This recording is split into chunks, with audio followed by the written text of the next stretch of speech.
சந்திரபாபு நாயுடு ஒரு சர்வாதிகாரி என முன்னாள் முதலமைச்சர் ஜெகன் மோகன் ரெட்டி தெரிவித்துள்ளார். ஆந்திராவில் சந்திரபாபு நாயுடுவின் தெலுங்கு தேசம் கட்சி பெரும்பான்மையுடன் ஆட்சி அமைத்துள்ளது.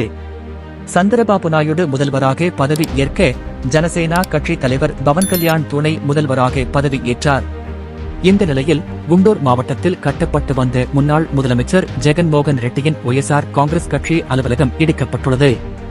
அப்போது அங்கு குவிந்த கட்சி தொண்டர்கள் முதலமைச்சர் சந்திரபாபு நாயுடுவுக்கு எதிராக கோஷங்களை எழுப்பினர்.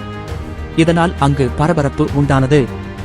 சந்திரபாபு நாயுடு பழிவாங்கும் அரசியலை அடுத்த கட்டத்திற்கு கொண்டு சென்றுள்ளார் என கட்சி அலுவலக இடிப்பு குறித்து ஜெகன் மோகன் ரெட்டி குற்றம் சாட்டியுள்ளார். மேலும் இதுபோன்ற மிரட்டல்களை ஏற்க முடியாது என முன்னாள் முதலமைச்சர் ஜெகன் மோகன் ரெட்டி ட்வீட் செய்துள்ளார்.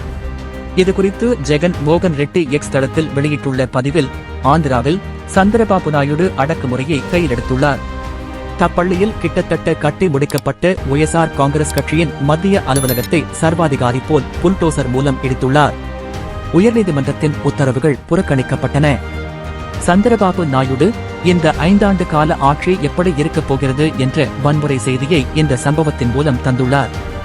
இந்த அச்சுறுத்தல்கள் வன்முறைகளுக்கு ஒய்எஸ்ஆர் காங்கிரஸ் அடிபணியாது, பின்வாங்கவும் செய்யாது என்றும் ஜெகன் மோகன் ரெட்டி குறிப்பிட்டுள்ளார்.